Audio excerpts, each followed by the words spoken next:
Well, Emile, what a pleasure to actually finally meet you. How are you doing? I'm doing amazing. Currently on vacation, so don't have any reasons to complain. So, just to set the context around this, recently I was asked to take part in the book club on a book that I had written with Jane Daly, Thinker Learner Dreamer Doer, and this was done through an organization called LCEEQ, Quebec English Teachers, I believe. And Emile, your mum, Lucie, was a part of that. And the book, in many parts of it, it really profiles young people who've struggled in the education system. Um, and it's my great belief that the education system is structured in such a way that it often doesn't do a great deal to help kids who think differently, who act differently, who are outside the box, or if they have certain diagnoses.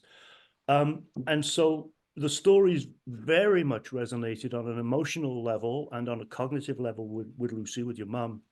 And she reached out to tell me part of your story. And I said, do you think Emile would talk to me? And she said, I'm sure he would. So thank you so much for being Thank here. you. It's not every day that somebody wants to see my point of view. So, Well, I certainly do. And I'm sure the people listening are intrigued already. Emile, give me a little glimpse into your life in school and life generally. Take me from the beginning. all right. So, in a very general manner, I was good at school. I was considered like one of the smart kids, people who had it easy in math and science and everything. But I was also kind of at the opposite of it in a way. I was mainly a musician. So in academically, everything went fine overall. Like I had good grades and I didn't struggle to understand new things that were thrown at me necessarily at first. Um, but I very much I had to be like, the teachers had to pretty much hold my hand throughout the entire first, well, 17 years or even 18 years of my academic studies in a way. Everything had to be very much framed or very much structured in advance so that I could see what's coming. Like there were like no surprises, for example. Okay. But yeah, music played a major part. It was the one thing I always did. My parents like offered me piano lessons when I was 5, and I mean, when you're 5, you don't really question too much, and I just kind of did it. And for the first 18 years, it worked out fine. When I got out of high school, I went to college for music, and since in college, like the teachers don't they don't help you as much in organizing or like in doing your own processes and everything. You're supposed to be autonomous, and that's where everything started to be very much different and much more difficult. So so so it was later in life that the real challenges presented themselves? It was later in life where I couldn't find like shortcuts, or like I couldn't find alternate ways of achieving a goal Ah, because expectations became much more strict and much more clear. And particularly, like I've been lucky, especially early on. Well, specifically in high school, I consider myself lucky because I was in a very new program. Well, it was fairly new, where everyone was working together and with computers and everything, which I've discovered myself that working with technology was making the entire process so much simpler for me. So it was already easier in terms of that. It would have been much harder if I had to adopt a more standard approach to education. I honestly I could not imagine going through high school just paper and pencils and nothing else, or and books. I was constantly on. I think it was a MacBook Pro, like 2012 or something okay. like. But it was my tool that was given to me, and helped me immensely go through high school. Just as a matter of context here, I know you went through some testing, didn't you? Yes. Fairly recently, if I understand it. What was the Yes. diagnosis? What was it about you that that made you think and work differently? Well, overall in life, I've always felt different, but that was more socially, and I didn't really think too much about it because most of my needs were still being met, like my social needs and having needing friends and everything. Uh, I didn't feel like I was struggling, but what made really that vision change in a way is when I started, when I started to struggle in college or like in the higher studies. That's where I started to like talk to my family mostly, but also some of my close friends about some of the struggles and like things I was experiencing, and it led to questioning of like what's different about me.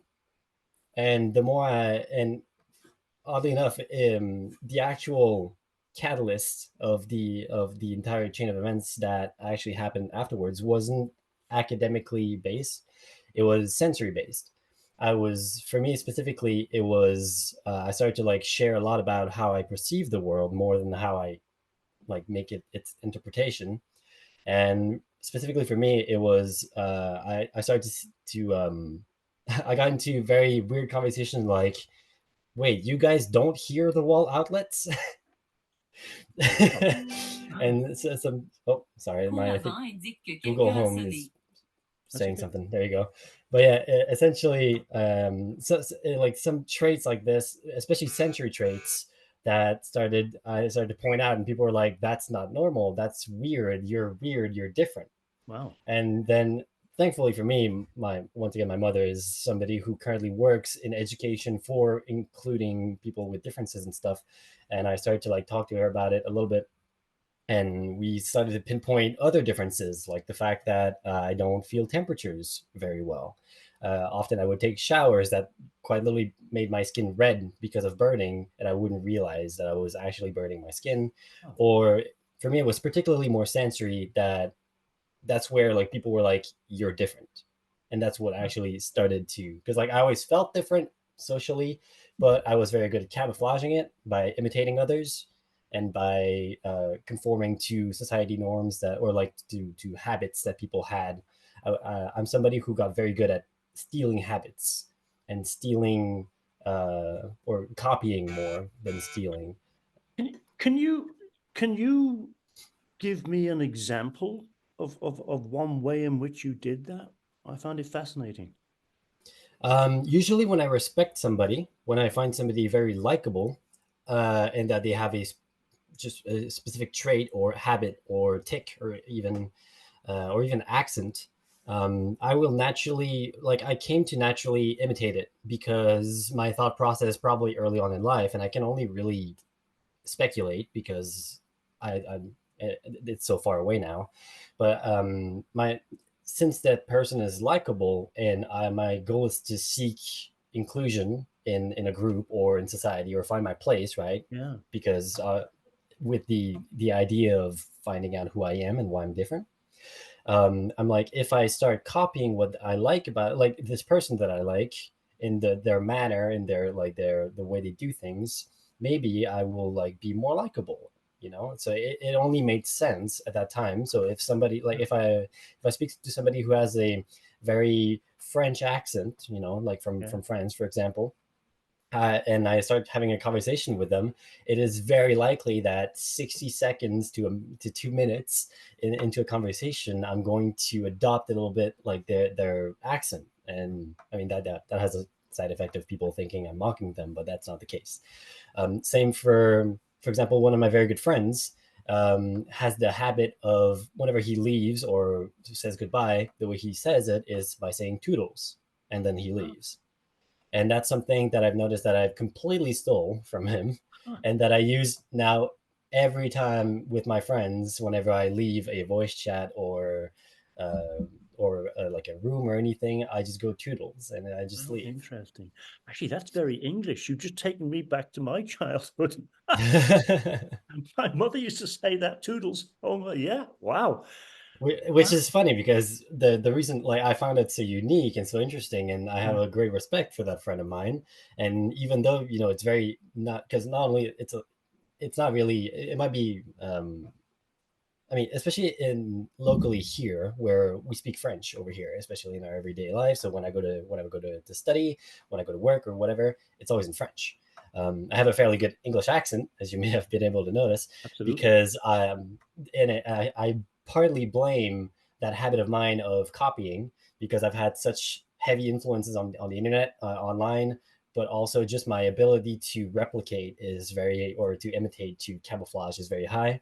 Mm, So I was able to adopt that, and in a context, especially in French, you know, even if you go to English speaking areas over here, like in the rest of Canada or the United States, toodles is not really no, a I've common never. thing. So when you put No. it into a French context, it makes even less sense, which makes me even more different, ironically. Wow. I just want to talk a little bit. You said there was a sort of a catalyst, some uh, happening through your experiences at the high at college level, university level, was it? Yes, And and it was a bit of a difficult path. yes. What specifically happened there? So the difficulties I start to encounter in a higher degree of studying, or higher level of studying, is initiating tasks. Essentially, like, I had a lot of trouble managing my time, Hmm. and it was very much like discouraging, because I used to be, like, I'm somebody whose strengths are mainly in patterns, I or thinking logically, and it was very discouraging for me to logically know that I should study tonight, for example, for an exam next week. It was like, logically, I knew that it was the right thing to do, and yet I couldn't do it. I had a lot of trouble initiating tasks, and I didn't understand why, and I didn't immediately understand why. So that was the main problem I had, was just like being autonomous in my studies, and just like initiating simple tasks, or just getting started in the first place, which was an interesting problem, considering when I did start something, I wouldn't want to stop until it's done. So Wow. it's so the thing that's so discouraging about it is is like, just from a purely logical standpoint, if I know that when I get started, I don't want to stop, and I'll end up like being perfectionist about the, like, whatever task I'm doing, and end up doing it right, why am I not starting? It makes no sense, and yet it still happens. And this is something that still, to this day, I can't fully explain. I'm still, discovering a lot about the subject and everything. But that was, I mean, that was the more functional problems that I was encountering in college. And I actually, right now, I'm back to my studies, but it's the fourth time I come back. Sorry, say that again. You. I am studying again now. I'm just for context. I am 23. We start post high school studies over here in Quebec at 18 or 17. 17 actually. Yes, some people 16, most people 17. And I am currently technically in my second semester, even though I'm 23. Okay. So I'm going to have done my 2-year program for my music degree in 7 years, Hmm. and I don't feel bad about it. That's the best part. That's absolutely inspiring. It really is. And the effort and the thought, and I can only imagine the support systems that you've got around you, ha- for you to have been allowed to get to this point. Well, Um, I'm still fighting for that. That's another part. There are still things that are working against me, can you and explain? yes. So after I'll go more into detail about, like, how I actually got the diagnosis for autism, slash Asperger syndrome, or however you want to refer to it, high functioning autism, etc. Hmm. After getting that, it was the first time I got validation from like an external point of view in a way. I've always like the feedback I always got from people was either you're doing this wrong or like you're different.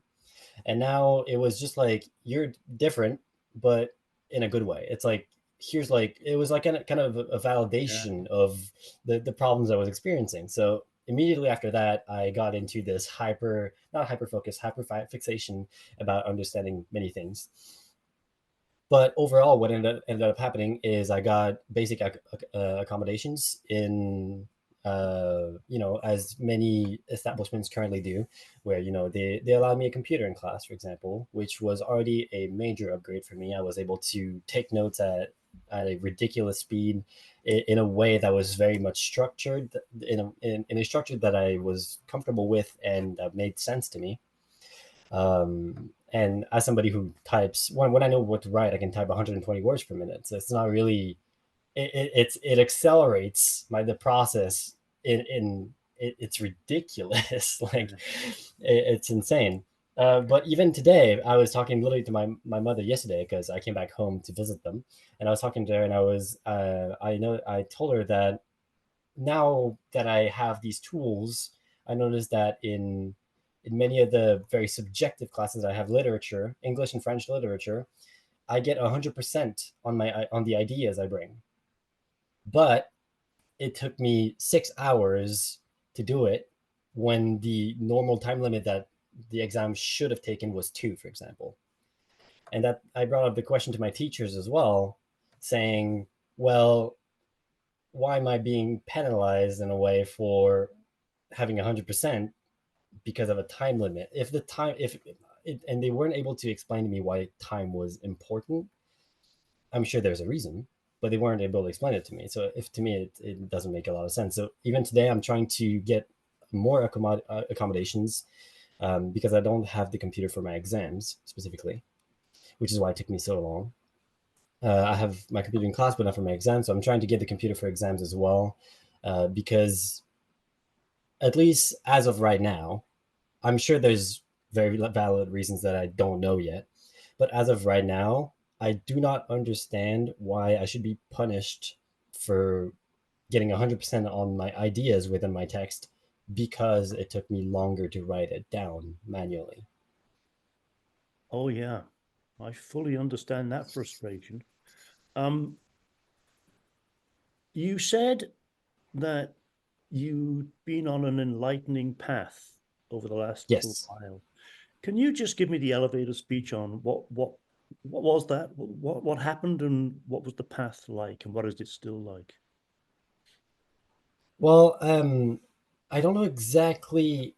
I don't think there's a specific moment in time. Well, definitely like like me obtaining the actual physical diagnosis and being able to read it and see where I was different helped a lot. That was probably the biggest part of it, or the biggest aspect, the most important one. But overall, um, it's I from somewhere I got I kind of understood that in the past the way I was trying to figure out myself, like as a person, why I'm different, is through introspection.